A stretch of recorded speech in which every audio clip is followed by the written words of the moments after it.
What if I told you your kitchen isn't actually too small? I know, you're probably looking at me like, please come and stand in this kitchen before you say nonsense. Because somehow the refrigerator is blocking the cabinet is fighting with the oven, and you have to turn sideways just to open a drawer. And yet, the problem might not be the size of your kitchen. It might be the way your kitchen is designed. Think about it. You can have a tiny kitchen that feels surprisingly spacious, while someone else has a much bigger kitchen that feels like a storage warehouse after a minor earthquake. Why? Because space isn't only measured in square feet, it's also measured in how easily you can move, what your eyes see, where your things live, and how much unnecessary stuff is competing for attention. Maybe your countertop is hosting 6 appliances, 12 containers, 3 bottles of something you don't remember buying, and 1 mysterious object that nobody in the family is willing to claim. And then we say, I need a bigger kitchen. Maybe you don't. Maybe you need a smarter one. Today, we're exposing the simple design mistakes, making your kitchen feel tiny, and the surprisingly easy changes that can make the exact same space feel completely different. 1. The countertop is being held hostage. Let's start with the most obvious criminal in your kitchen, the countertop. Look at it. Is it a countertop? Or has it become a permanent parking lot for everything you own? The blender is there. The toaster is there. The kettle is there. 5 containers are having a family reunion. There are bottles standing around like they're waiting for a bus. And somehow, there's always 1 random object sitting in the middle that nobody remembers putting there. If your countertop currently looks like a supermarket, a coffee shop, and an electronics store opened a joint business, we need to talk. Here's the problem. Your countertop isn't just a workspace. It's one of the biggest visual fields in your kitchen. When it's covered with objects, your brain doesn't see storage. It sees activity. And the more things your eyes have to process, the more crowded the entire kitchen feels. You don't necessarily need more space. You may simply need less competition for the space you already have. Keep the things you use constantly within easy reach. Everything else, give it a home inside a cabinet, drawer, or storage area. And here's where it gets interesting. 2. You're storing things where you use them least. A beautifully organized kitchen can still be terribly designed. Why? Because everything has a place, but nothing is in the right place. Think in zones. Your coffee maker, mugs, coffee, and sugar should live together. Your pots, pans, and cooking utensils should be close to the stove. Your plates and bowls should be near where you actually serve food. Cleaning supplies should stay around the cleaning zone. This sounds ridiculously simple, but watch what happens when you ignore it. You start cooking, then walk across the kitchen for a spoon. Walk back, open a drawer. Walk somewhere else for a pot. Come back. Now you're basically doing cardio before dinner. Good kitchen design reduces unnecessary movement. And in the next mistake, we're going after a storage problem that makes perfectly good cabinets behave like black holes. 3. Your cabinets are full, but you're still short on storage. Now let's talk about something that makes absolutely no sense. Your kitchen cabinets are completely full, but somehow you still don't have enough storage. How? Because having a full cabinet doesn't necessarily mean you're using the cabinet well. Sometimes you open the door and everything inside is stacked like it survived an earthquake. One plate is sitting on another plate, a bowl is balancing on a container, and something at the back is quietly whispering, "Please don't disturb me." The biggest mistake, you're storing sideways when you could be storing upward. Look at the vertical space inside your cabinets. There's often a huge amount of empty air above your plates, bowls, cups, or containers, and apparently, we're paying rent for that air. Use shelf risers to create another level. Use dividers for baking trays and cutting boards. Use suitable organizers on cabinet doors for small items. Use bins to group similar things together. And don't forget those awkward corners and empty wall spaces. The goal isn't to cram more stuff into your kitchen. It's to make the space you already have more usable. Because here's the difference.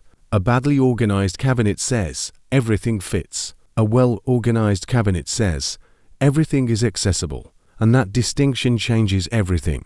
But there's an even bigger problem hiding inside those cabinets. 4.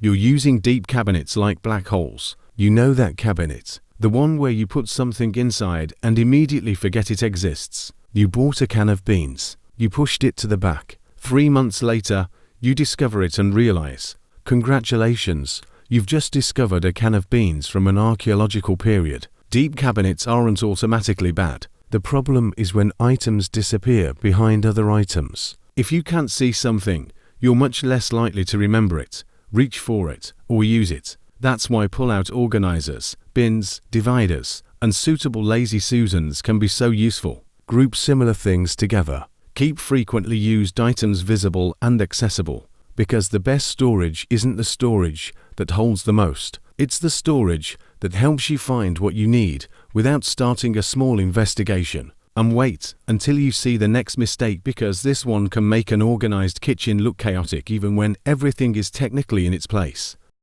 5. Your kitchen has too many visual categories. Now we're getting into something a little more sophisticated. Because here's the strange thing. Your kitchen can be perfectly organized and still look like absolute chaos. Everything has a place. Nothing is technically messy. Yet you walk in and your brain immediately says, too much. Why? Because your eyes are processing too many different things at once. You've got one bright red container, 3 glass jars, a wooden cutting board, a blue kettle, patterned towels, stainless steel appliances, 7 different food packages, and labels that look like they were designed by 7 different governments. Your kitchen isn't dirty. It's just having too many conversations at once. This is where visual consistency matters. You don't need to renovate the entire kitchen or take out a second mortgage for matching containers. Start with what stays visible. Choose a simpler visual language, similar containers, fewer colors, less packaging on display, grouped items, cleaner open shelves. And if something is beautiful but doesn't serve a purpose, well, your kitchen doesn't need a museum exhibit dedicated to decorative objects you have to dust every Tuesday. The goal isn't perfection, it's visual breathing room. And now we have to address an even bigger mistake. Because you can organize every cabinet beautifully and still make your kitchen feel tiny. 6. You're designing for a storage instead of movement. A kitchen isn't a warehouse, it's a workplace. You shouldn't have to perform a full obstacle course just to make breakfast. Think about the natural flow. Refrigerator gives preparation, gives cooking, gives cleaning.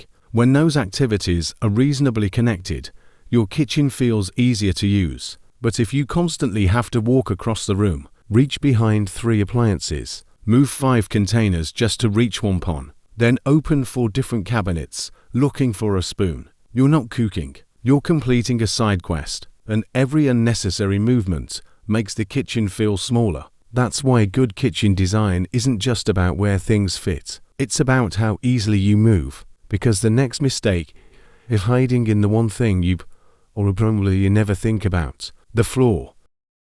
7. The floor is doing too much work. Now, look down. Yes, the floor. Because sometimes your kitchen isn't small, your floor is simply exhausted. You've got a giant storage shelf standing in the corner, a bulky trash bin, an extra table nobody actually uses, 3 appliances occupying precious territory, and perhaps a chair that has become a permanent resident. At this point, your kitchen floor deserves a salary. Here's the problem. When furniture and storage units invade your walking path, your brain sees less open space, and less visible floor can make the entire kitchen feel smaller. You don't necessarily need to throw everything away. You just need to ask, does this object deserve the amount of floor space it's occupying? If something can be moved against a wall, reduced in size, stored vertically, or removed because it isn't serving a real purpose, you've just created breathing room.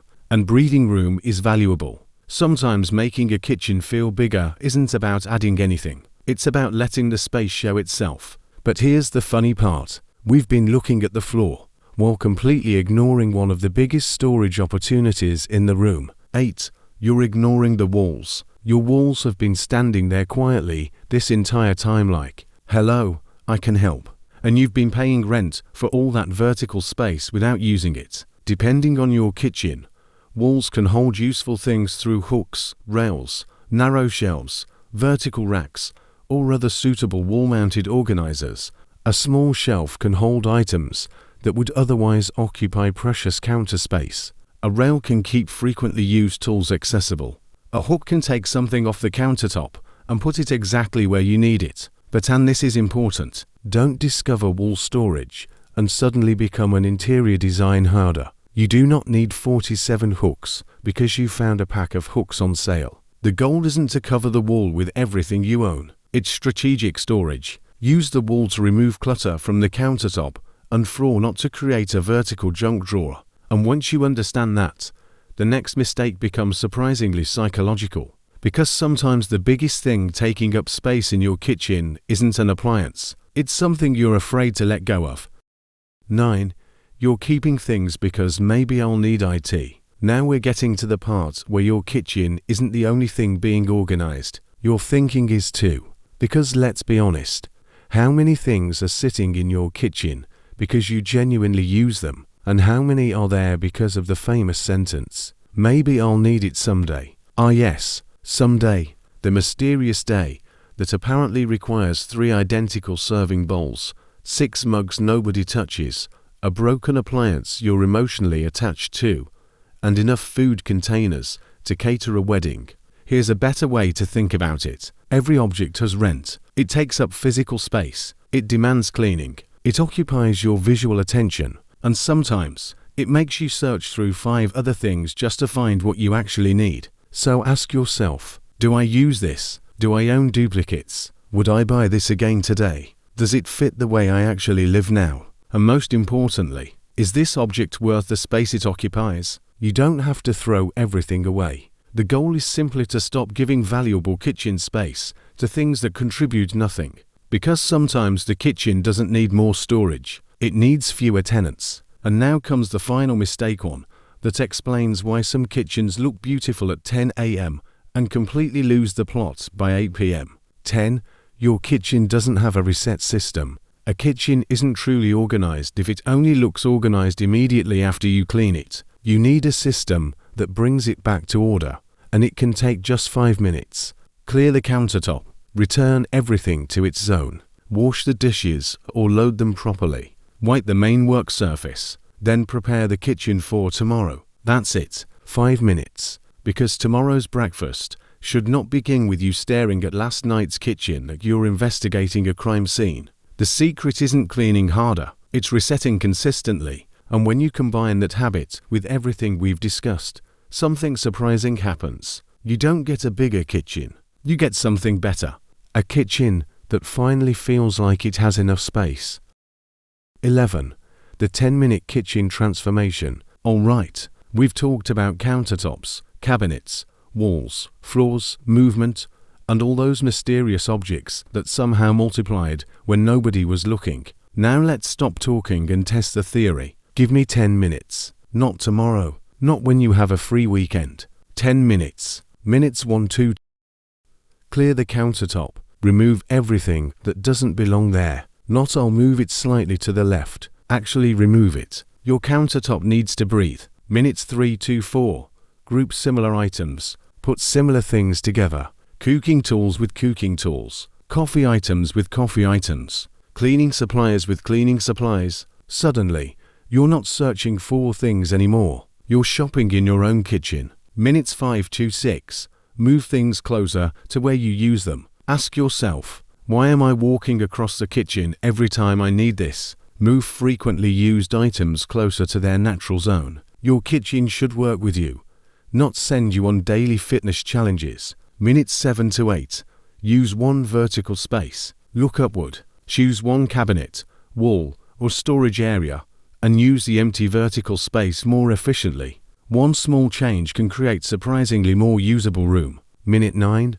Remove one unnecessary item. Just one. That appliance you never use. That duplicate container. That object you've been keeping for a future version of yourself who apparently owns a restaurant. Let it go if you don't need it. Minute 10.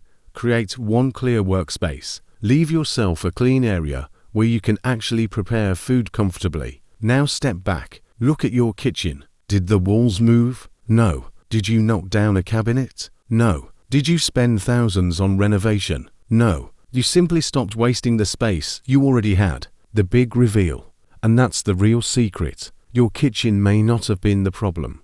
Poor zoning, visual clutter, wasted vertical space, inefficient storage, bad movement patterns. Those things can make a perfectly usable kitchen feel tiny. So before you start searching for a bigger apartment, a bigger house, or an expensive renovation, look at the kitchen you already have. Because sometimes the extra space you're looking for is already there. It's just hiding underneath the clutter. A small kitchen doesn't have to feel small. When every object has a place, every movement has a purpose, and every surface has room to breathe, even a tiny kitchen can feel surprisingly spacious. So look at your kitchen today and ask yourself one question. Is my kitchen actually too small, or am I simply using its space badly? And if this video made you look at your kitchen differently, you already know what to do next. Go find that missing space